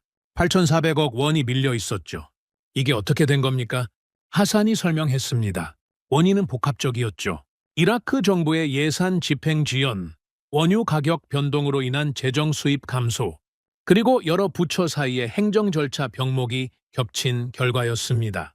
어느 한 곳의 잘못이라고 딱 잘라 말하기 어려운 시스템 전체의 지연이 누적된 거였죠. 한국 측에서는 뭐라고 합니까? 아직 공식적인 항의는 없습니다. 하지만 카림, 이 금액이면 어떤 기업이든 버티기 어렵습니다. 8,400억이 밀린 상태에서 공사를 계속하라는 건 자기 돈으로 남의 나라 도시를 지으라는 것과 같습니다. 저는 의자에 등을 기대고 천장을 바라봤습니다. 머릿속에서 최악의 시나리오가 돌아가기 시작했죠. 한국이 떠난다. 공사 대금을 받지 못한 상태에서 한국 기업이 철수를 결정한다. 명분은 충분합니다. 어느 나라 기업이든 이 정도 미수금이면 사업을 중단할 권리가 있죠. 계약서에도 그런 조항이 있을 겁니다. 지급 지연이 일정 기간을 넘기면 시공사는 공사를 중단하고 철수할 수 있다. 법적으로, 도의적으로 어떤 기준으로 봐도 한국 측의 잘못은 없습니다. 그러면 어떻게 됩니까? 비스마야 현장이 멈춥니다. 크레인이 멈추고 트럭이 멈추고 공장이 멈춥니다.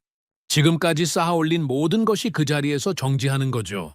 완성된 건물은 사람이 들어가지 못한 채 사막 바람을 맞고 진행 중인 블록은 골조만 남은 채 방치됩니다.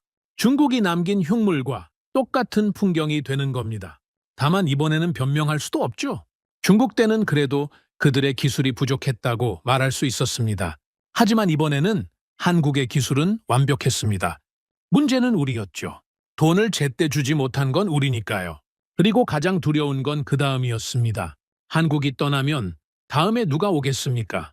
어느 나라, 어느 기업이 이라크를 믿고 들어오겠습니까? 중국한테 당하고 한국한테 돈도 못 주는 나라.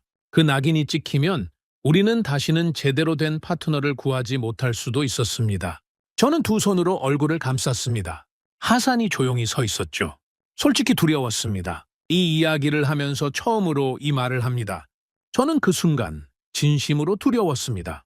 지금까지는 판단의 무게가 무거웠지만 그래도 방향이 보였죠. 한국이라는 답이 있었으니까요. 그런데 이 순간은 달랐습니다. 답을 찾아놓고도 그 답을 지킬 수 없게 되는 그런 종류의 두려움이었습니다. 내가 아무리 옳은 판단을 해도 돈이 없으면 아무것도 안 된다. 그 냉혹한 현실이 목을 조여왔죠. 며칠이 지나도 상황은 나아지지 않았습니다. 재정부에 긴급 예산 집행을 요청했지만 돌아온 답변은 검토 중이었죠. 검토 중이라는 말이 이라크 관료 사회에서 무엇을 의미하는지는 설명할 필요도 없을 겁니다. 빠르면 몇 주, 느리면 몇 달. 한국 기업이 그 시간을 기다려줄 거라는 보장은 어디에도 없었습니다. 저는 한국 측 현장 소장에게 면담을 요청했습니다. 이 상황을 숨기거나 돌려 말할 생각은 없었죠. 솔직하게 이야기하는 것 말고는 제가 할 수 있는 게 없었으니까요. 면담 장소는 비스마야 현장 사무실이었습니다. 작은 컨테이너 건물이었죠. 에어컨이 돌아가고는 있었지만 사막의 열기를 완전히 막지는 못해서 실내에도 미세한 더위가 남아 있었습니다. 한국인 소장이 맞은편에 앉았죠. 그 과묵한 표정은 여전했습니다. 저는 단도직입적으로 말했습니다. 미수금 상황에 대해 이야기하러 왔습니다. 현재 밀린 금액이 상당하다는 건 알고 계실 겁니다. 알고 있습니다. 솔직히 말씀드리겠습니다. 지금 당장 이 문제를 해결할 수 있는 확실한 방법이 없습니다. 재정부의 요청은 넣었지만 시간이 걸릴 겁니다. 얼마나 걸릴지는 저도 장담할 수 없습니다. 저는 잠시 말을 멈췄습니다. 그리고 가장 하기 싫었던 말을 했죠. 만약 이 상황에서 철수를 결정하신다면 저는 그것을 막을 명분이 없습니다. 계약상으로도 충분한 사유가 됩니다. 한국인 소장은 아무 말 없이 저를 바라봤습니다. 꽤 긴 침묵이었죠. 컨테이너 밖에서 크레인이 움직이는 소리가 들렸습니다. 아직 현장은 돌아가고 있었습니다. 그가 입을 열었습니다. 한 가지 여쭤보겠습니다. 하십시오. 이라크 정부는 이 사업을 계속할 의지가 있습니까? 있습니다. 그건 제가 보장합니다. 지급은 결국 이루어집니까? 반드시. 시기의 문제일 뿐 지급하지 않겠다는 게 아닙니다. 그가 다시 침묵했습니다. 그리고 천천히 말했죠. 저희 본사에서도 이 상황을 주시하고 있습니다. 이 규모의 미수금이면 경영진에서 철수를 논의하는 게 당연한 수순이죠. 저는 심장이 내려앉는 느낌이었습니다. 하지만 그가 말을 이었습니다. 여기서 떠나면 지금까지 쌓은 모든 것이 무너집니다. 우리가 증명해 온 것, 이 사막에서 만들어낸 모든 결과가 사라지는 겁니다. 그건 우리도 원하지 않습니다. 저는 숨을 참고 들었습니다. 그래서 저희는 본사와 협의해서 당분간 자체 자금으로 공정을 유지하기로 했습니다. 공사를 멈추지 않겠습니다. 저는 한동안 말을 잇지 못했습니다. 자체 자금으로 유지한다. 8,400억 원을 받지 못한 상태에서 자기 돈을 들여서 남의 나라 도시를 계속 짓겠다는 겁니다. 이게 사업적으로 합리적인 판단입니까? 아닙니다. 어떤 교과서를 펼쳐봐도 이건 맞지 않는 결정이죠. 미수금이 이 규모면 철수가 정답입니다. 그런데 한국은 남겠다고 했습니다. 저는 그제야 깨달았습니다. 이건 사업이 아니었습니다. 적어도 한국 사람들에게 이건 단순한 사업이 아니었던 거죠.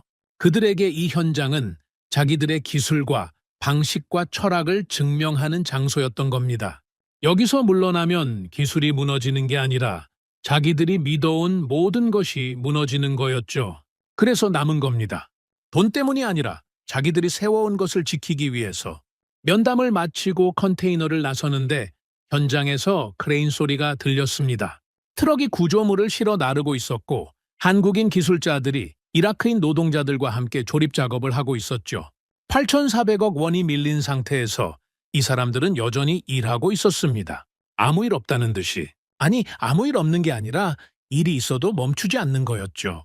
저는 그 장면을 보면서 눈시울이 뜨거워지는 걸 느꼈습니다. 빠르게 걸어서 채 올라탔죠. 하산이 운전석에서 제 표정을 살피더니 물었습니다. 어떻게 됐습니까? 한국은 남는답니다. 정말입니까? 자체 자금으로 공정을 유지하겠다고 했습니다. 하산이 한참 동안 아무 말이 없었습니다. 그리고 조용히 말했죠. 그 사람들 대단합니다. 저는 고개를 끄덕였습니다. 하지만 대단하다는 말로는 부족했습니다. 이건 대단함의 문제가 아니었죠. 이건 신뢰의 문제였습니다. 한국은 우리를 믿고 남은 겁니다. 이라크가 결국은 약속을 지킬 거라고, 이 사업이 끝까지 갈 거라고 믿은 겁니다. 그 믿음의 무게가 8,400억 원이었죠? 그리고 그 믿음에 응답하지 못하면 저는 이 자리에 앉아있을 자격이 없었습니다. 바그다드로 돌아오자마자 저는 재정부 장관에게 직접 면담을 요청했습니다. 비서실을 통하지 않고 직접 전화를 걸었죠. 전례 없는 일이었습니다. 장관님, 비스마야 미수금 건으로 직접 뵙겠습니다. 내일 시간을 내주십시오. 카림, 그건 절차가 있습니다. 검토 중이라고. 장관님, 한국 기업이 8,400억 원을 받지 못한 상태에서 자기 돈으로 우리나라 도시를 짓고 있습니다. 그들이 우리를 믿고 남아 있는 겁니다. 우리가 그 믿음에 검토 중으로 답하면 이 나라는 다시는 신뢰받지 못할 겁니다. 전화 너머로 침묵이 흘렀습니다. 그리고 장관이 말했죠. 내일 오전에 오십시오. 전화를 끊고 저는 창밖을 바라봤습니다. 바그다드의 밤은 고요했지만 비스마야에서는 지금도 크레인이 돌아가고 있을 거라는 걸 알고 있었습니다. 돈을 받지 못하면서도 떠나지 않으면서도 기준을 낮추지 않으면서도 한국은 거기 있었습니다.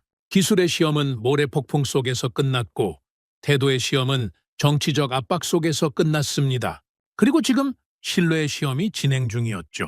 한국은 이 시험도 통과하고 있었습니다. 아니, 통과하는 정도가 아니었습니다. 시험을 내는 쪽이 부끄러워지는 방식으로 답을 내놓고 있었죠. 이 순간을 넘기면 한국은 더 이상 시공사가 아닙니다. 국가의 파트너가 됩니다. 그리고 저는 그 파트너에게 부끄럽지 않은 판단을 내려야 했습니다. 내일이 그 시작이었죠. 재정부 장관과의 면담은 예상보다 길어졌습니다. 2시간 넘게 이야기했죠. 저는 숫자를 가져갔고 사진을 가져갔고 비교 보고서를 가져갔습니다. 그리고 마지막에 한 가지를 더 가져갔죠. 비스마야 현장에서 찍은 짧은 영상이었습니다. 8,400억 원을 받지 못한 상태에서도 크레인이 돌아가고 있는 한국 현장의 영상. 장관은 영상을 보고 나서 한참 동안 말이 없었습니다. 그리고 한마디 했죠. 이 사람들이 진짜 자기 돈으로 짓고 있단 말입니까? 그렇습니다. 장관이 고개를 저었습니다. 믿기지 않는다는 표정이었죠. 하지만 믿기지 않는 것과 사실이 아닌 것은 다릅니다. 이건 사실이었고 그 사실의 무게 앞에서 장관도 결국 움직였습니다. 일주일 뒤 비수금 중 상당 부분에 대한 긴급 지급 승인이 떨어졌습니다. 전액은 아니었지만 한국 기업이 당장의 운영을 유지할 수 있는 규모였죠. 나머지는 분기별로 순차 지급하기로 합의가 이루어졌습니다. 하산에게 이 소식을 전했을 때 하산이 물었습니다. 한국 측에는 알렸습니까? 지금 알리러 갑니다. 한국인 현장 소장에게 직접 전달했습니다. 그는 고개를 한번 끄덕이고 이렇게만 말했죠. 감사합니다. 계속하겠습니다. 그게 전부였습니다. 환호도 없었고 감격의 표현도 없었습니다. 마치 원래 그럴 줄 알았다는 듯이 아무 일 없었다는 듯이 다시 현장으로 돌아갔죠. 저는 그 뒷모습을 보면서 생각했습니다. 이 사람들은 감정으로 일하지 않는구나. 상황이 좋아도 들뜨지 않고 나빠도 흔들리지 않는다. 그게 이 사람들의 방식이구나. 미수금 위기가 일단 봉합되면서 분위기가 바뀌기 시작했습니다. 재정부가 움직였다는 건 정부 내부에서도 이 사업의 방향에 대한 의지가 확인됐다는 뜻이니까요. 여기저기서 흘러나오던 정치적 잡음도 조금씩 줄어들었습니다. 물론 완전히 사라진 건 아니었죠. 중국 측은 여전히 비공식 채널을 통해 압박을 이어가고 있었습니다. 하지만 이전처럼 공개적으로 목소리를 높이지는 못했죠. 흐름이 바뀌고 있다는 걸 그쪽도 감지하고 있었던 겁니다. 그리고 마침내 최종 결정을 위한 자리가 잡혔습니다. 이라크 국가투자위원회 주관 고위급 회의. 참석자는 투자위원회 의장을 포함한 핵심 부처 장관급 인사들, 재정부, 건설부, 외교부 실무 책임자들, 그리고 저였습니다. 의제는 단순했지만 그 의제가 품고 있는 무게는 이 나라의 다음 10년을 결정할 수준이었죠. 비스마야 신도시 사업의 향후 방향 결정. 단순한 공사 연장 여부가 아니었습니다. 이건 이라크라는 국가가 어떤 파트너와 어떤 방식으로 미래를 설계할 것인지를 결정하는 자리였습니다. 사실상 국가의 기준을 세우는 회의였죠. 회의실에 들어갔을 때 공기가 달랐습니다. 평소의 회의와는 분명히 다른 긴장감이 감돌고 있었죠. 긴 타원형 테이블 주위로 20명 남짓한 사람들이 앉아 있었습니다.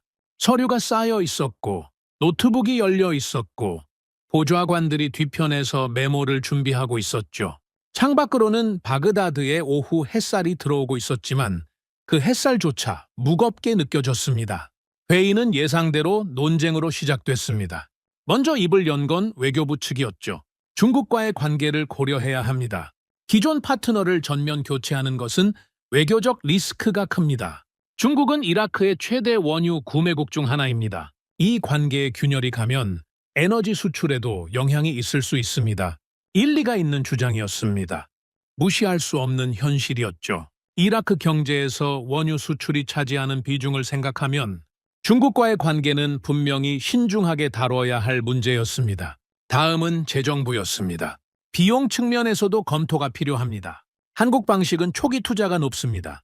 공장을 세우고 장비를 들여놓는 비용이 상당하죠. 중국 측이 제시한 20% 인하 조건을 감안하면 단기적으로는 기존 방식이 재정 부담이 적습니다. 숫자로만 보면 틀린 말이 아니었습니다. 단기적으로는 그랬죠. 논쟁이 오갔습니다. 가격 대 품질, 외교 대 실리, 단기 대 장기. 같은 논점이 각도만 바꿔가며 반복됐죠. 저는 한동안 듣고만 있었습니다. 제 차례가 올 때까지 기다렸죠. 그리고 투자위원회 의장이 저를 바라봤습니다. 카림, 당신은 현장을 직접 본 사람입니다. 의견을 들어봅시다. 저는 자리에서 일어섰습니다. 준비해온 보고서가 있었지만 그걸 펼치지 않았습니다. 대신 회의실에 있는 사람들을 한 명 한 명 바라보면서 말했죠. 여기 계신 분들 대부분은 현장을 직접 보신 적이 없을 겁니다. 그래서 제가 본 것을 말씀드리겠습니다. 회의실이 조용해졌습니다. 중국 현장에 가면 기둥만 남은 건물이 줄지어 서 있습니다. 벽도 없고 지붕도 없습니다. 철근이 녹슬고 콘크리트가 갈라져 있죠. 3년 넘게 원유를 내주면서 받기로 한 도시의 현실이 그겁니다. 아무도 말하지 않았습니다. 한국 현장에 가면 사람이 들어가 살 수 있는 건물이 서 있습니다. 창문이 달려 있고 도로가 포장되어 있고 가로등이 세워져 있습니다. 같은 사막입니다. 같은 기후입니다. 같은 모래 폭풍이 지나갑니다. 그런데 결과가 이렇게 다릅니다. 저는 잠시 숨을 고르고 이어갔습니다. 비용이 걱정된다는 말씀 이해합니다. 한국 방식이 초기 비용이 높다는 것도 사실입니다. 하지만 여쭙겠습니다. 중국 방식으로 지은 건물의 보수 비용은 누가 됩니까? 균열이 간 구조물을 다시 뜯어 고치는 비용은 결국 완공하지 못해서 처음부터 다시 지어야 하는 비용은 그걸 전부 합치면 싸게 시작한 게 정말 싼 겁니까? 재정부 장관이 시선을 피했습니다. 외교적 리스크가 있다는 말씀도 이해합니다. 중국과의 관계가 중요하다는 것 저도 압니다. 하지만 한 가지만 물어보겠습니다. 3년 전 거리에서 국민들이 뭐라고 외쳤습니까? 회의실에 무거운 침묵이 내려앉았습니다. 중국은 나가라. 그렇게 외쳤습니다. 우리 국민이 우리 거리에서 우리가 선택한 파트너를 향해 그렇게 외친 겁니다. 그 분노의 원인을 해결하지 않고 같은 파트너를 유지하면 그 분노는 다시 돌아옵니다. 그때는 중국을 향하는 게 아니라 이 테이블에 앉아 있는 우리를 향할 겁니다. 아무도 반박하지 않았습니다. 그리고 한 가지 더 말씀드리겠습니다. 한국 기업은 8,400억 원을 받지 못한 상태에서도 현장을 떠나지 않았습니다. 자기 돈으로 공사를 이어갔습니다. 어떤 기업이 그렇게 합니까? 계약서에 철수 사유가 명확히 있는 상황에서 떠나도 아무도 비난하지 못할 상황에서 남은 겁니다. 저는 테이블 위에 서류 파일을 열었습니다. 2장의 사진을 꺼내 테이블 가운데에 나란히 놓았죠. 왼쪽은 중국 현장, 오른쪽은 한국 현장. 이 2장의 사진이 모든 논쟁의 답입니다. 같은 땅, 같은 하늘, 같은 조건에서 나온 2가지 결과입니다. 우리가 선택해야 할 건 어느 쪽 사진이 우리 국민에게 돌아갈 것이냐. 그겁니다. 회의실이 완전히 고요해졌습니다. 저는 자리에 앉았죠. 긴 침묵이 이어졌습니다. 보좌관들의 펜소리도 멈춰 있었죠. 창밖에서 바람소리만 희미하게 들렸습니다. 저는 손을 무릎 위에 올려놓고 기다렸습니다. 할 말은 다 했으니까요. 이제 판단은 제 손을 떠난 거였죠. 투자위원회 의장이 자리에서 천천히 일어났습니다.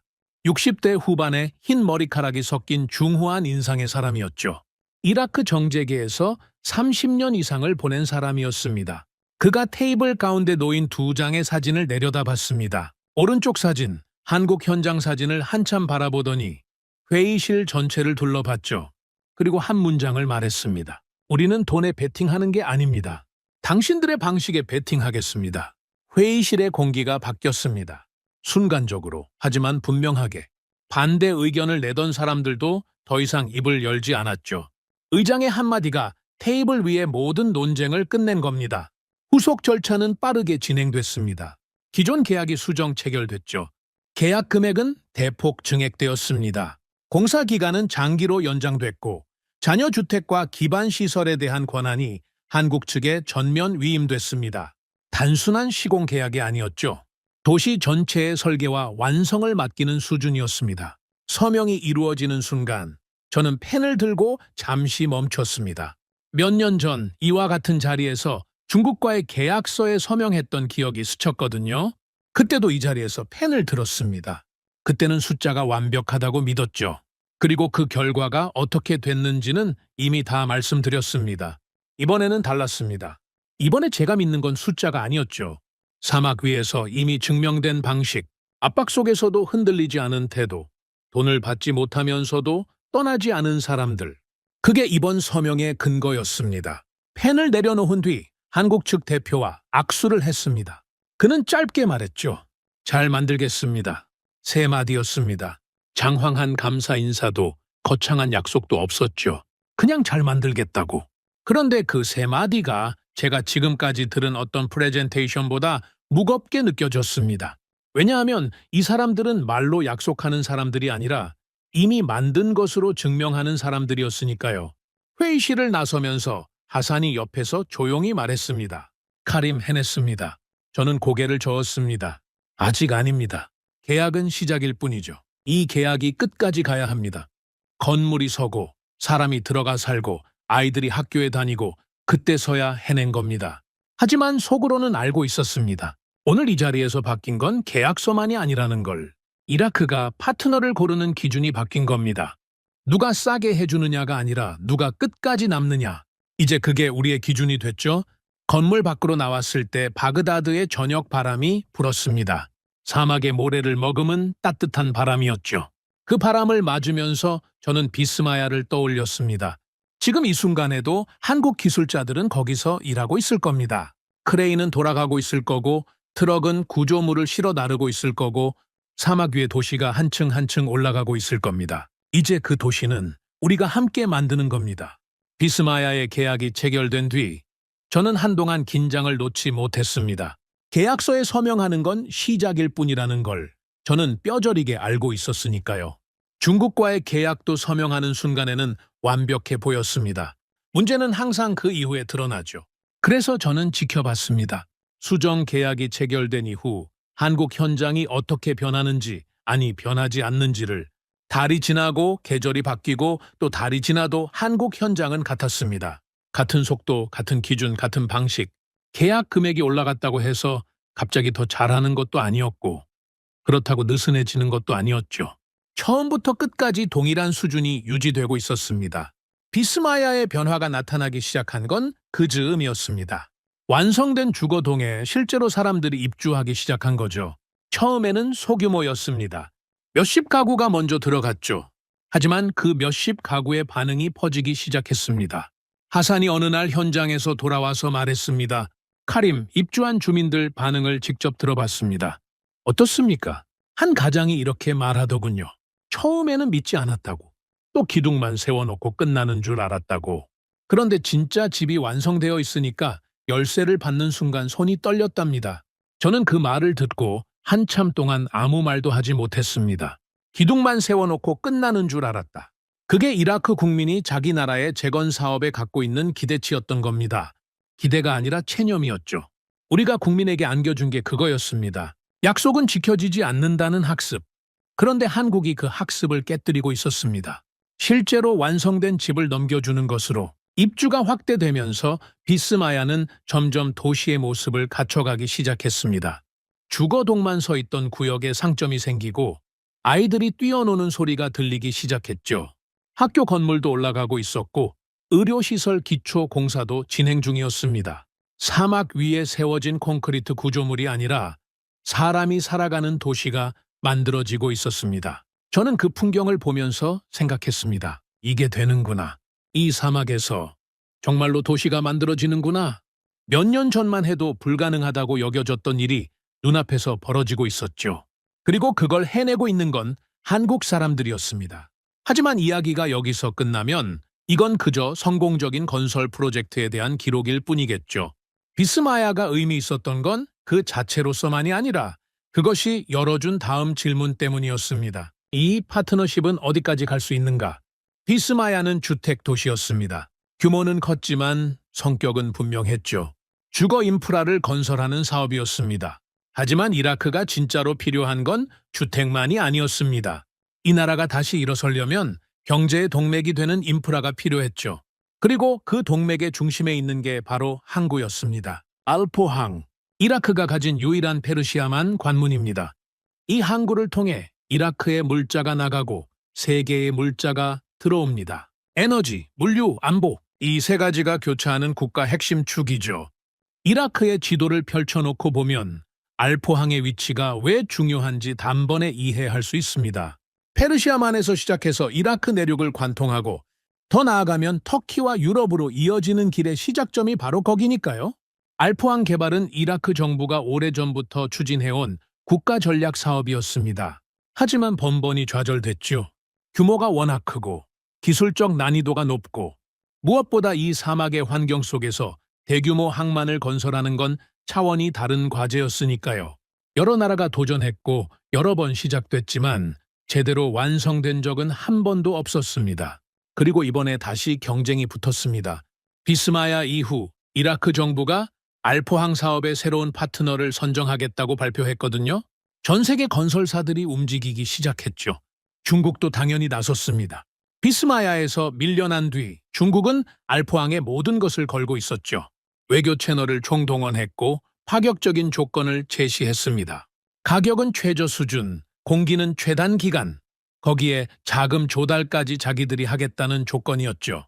숫자만 보면 가장 매력적인 제안이었습니다.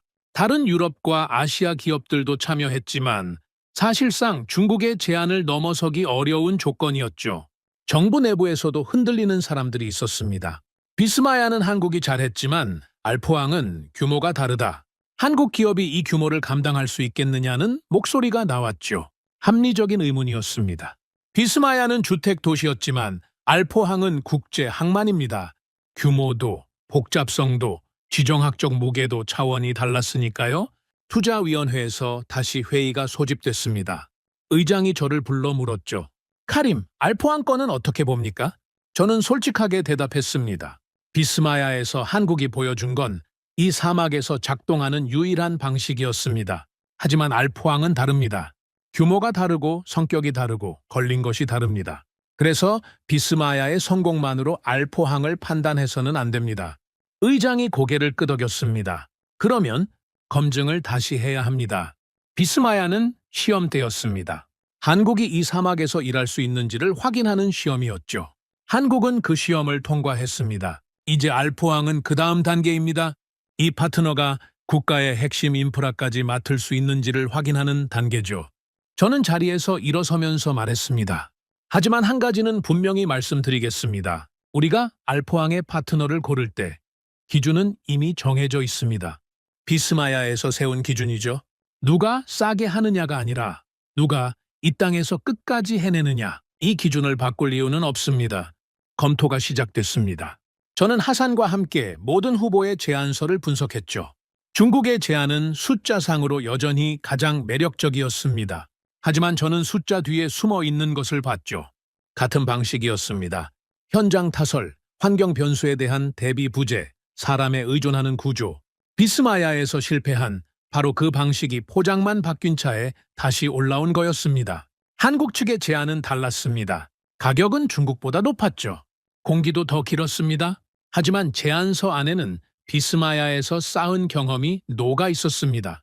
이 사막의 기후를 전제로 한 설계, 공장 생산 방식의 항만 구조물 적용, 환경 변수를 구조적으로 제거하는 공정 계획, 그리고 무엇보다 이미 이 땅에서 증명된 실적이 있었죠.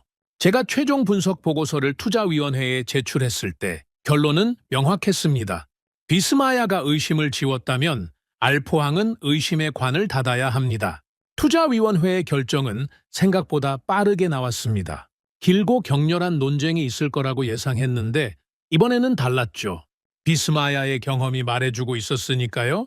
숫자와 논리로 싸울 때는 끝이 없지만 이미 완성된 도시가 증거로 서 있으면 논쟁이 짧아집니다.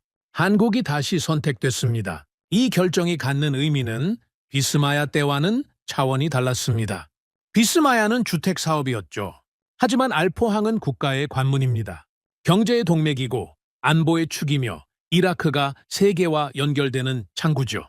그 핵심 인프라를 한국에 맡긴다는 건 한국을 단순한 시공사가 아니라 국가 전략의 파트너로 인정한다는 뜻이었습니다. 그리고 더 큰 그림이 있었습니다. 알포항은 그 자체로 끝나는 게 아니었거든요. 이라크 정부 내부에서는 알포항을 기점으로 북쪽 국경까지 이어지는 대규모 연결 구상이 논의되고 있었습니다. 항구에서 시작해서 내륙의 물류 거점들을 잇고 최종적으로는 터키를 거쳐 유럽까지 연결되는 경제 회랑이죠. 이게 실현되면 이라크의 위치가 완전히 재정이 됩니다. 단순한 원유 수출국이 아니라 아시아와 유럽을 잇는 물류와 에너지의 심장부가 되는 거죠. 그 심장부의 첫 번째 박동이 알포항에서 시작되는 겁니다. 그리고 그 박동을 설계하는 파트너가 한국이라는 것. 이건 건설 계약이 아니었습니다. 국가의 미래를 함께 그리는 동맹이었죠. 하산이 알포항 소식을 듣고 저에게 말했습니다. 카림, 처음에 한국 현장 사진을 제 앞에 놓았을 때 기억합니까? 저는 그때 이렇게까지 될 줄 몰랐습니다. 저도 몰랐습니다. 그런데 한 가지 묻겠습니다. 이 선택이 정말 맞는 겁니까? 후회하지 않을 자신이 있습니까? 저는 잠시 생각했습니다. 그리고 창밖을 바라보면서 대답했죠. 하산, 후회라는 건 결과가 나온 뒤에 하는 겁니다. 아직 끝나지 않았죠. 하지만 한 가지는 확실합니다. 이번에는 판단의 근거가 다릅니다. 처음 중국을 선택했을 때는 숫자만 봤습니다. 설계도가 좋아 보이고 가격이 맞고 일정이 그럴듯하니까 서명했죠. 현장을 보지 않았습니다. 방식을 따지지 않았습니다. 사막을 계산에 넣지 않았죠. 저는 하산을 바라봤습니다. 이번에는 다릅니다. 저는 현장을 봤습니다. 모래 폭풍이 지나간 뒤에 서너 시간 만에 크레인을 돌리는 걸 봤고 50도 사막에서 갈라지지 않는 콘크리트를 만져봤고 8,400억 원을 받지 못하면서도 떠나지 않는 사람들을 만났습니다. 그 사람들이 정치적 압박 속에서도 기준을 바꾸지 않는 걸 지켜봤고 이라크인 노동자 옆에 쪼그려 앉아서 도면을 설명하는 모습을 목격했습니다. 저는 말을 이었습니다. 한국을 선택한 건 한국이 완벽해서가 아닙니다. 이 사막에서 끝까지 해낼 수 있다는 걸 이미 증명했기 때문입니다. 말로 약속한 게 아니라 이미 지어진 도시로 보여줬기 때문이죠. 우리는 도시를 산 게 아닙니다. 미래를 함께 설계할 파트너를 선택한 겁니다. 하산이 고개를 끄덕였습니다. 그의 눈가가 미세하게 젖어 있었죠. 30년 넘게 사막의 건설 현장을 누빈 사람이 처음으로 이런 표정을 짓고 있었습니다. 저는 창밖을 바라봤습니다. 바그다드의 하늘이 붉게 물들고 있었죠. 저 하늘 아래 사막이 펼쳐져 있고 그 사막 위에 비스마야가 서 있습니다. 사람들이 살고 있는 진짜 도시가. 그리고 남쪽 끝 페르시아만과 맞닿은 곳에서 알포항이 시작되려 하고 있었죠. 이 이야기는 수주 성공담이 아닙니다. 국가가 어떤 방식과 손을 잡았는가에 대한 기록입니다. 국민의 분노에서 시작해서 책임자의 두려움을 지나 확신과 자부심에 도달한 기록이죠. 값싼 약속은 빠르지만 오래가지 않습니다. 이 사막을 이긴 건 돈이 아니었습니다. 환경을 계산에 넣은 기술과 끝까지 남은 태도. 그 두 가지가 이 이야기의 전부입니다. 그리고 저는 이제 믿습니다. 비스마야가 의심을 지웠다면 알포항은 의심의 관을 닫은 겁니다. 이 땅 위에 세워진 도시가 그리고 앞으로 세워질 항구가 우리가 내린 선택이 틀리지 않았다는 걸 말해줄 겁니다. 10년 뒤에도 20년 뒤에도 사막의 바람이 불어도 모래폭풍이 지나가도 그 도시와 그 항구는 서 있을 겁니다. 오늘의 사연은 여기까지입니다. 구독과 좋아요는 영상 제작에 아주 큰 힘이 됩니다. 지금까지 감동테라스 저는 소희였습니다. 오늘도 우리 구독자님들의 가정에 따뜻한 행복이 가득하시길 진심으로 바라겠습니다. 긴 영상 끝까지 시청해주셔서 정말 감사합니다. 내일 더 좋은 이야기로 찾아뵙겠습니다. 감사합니다.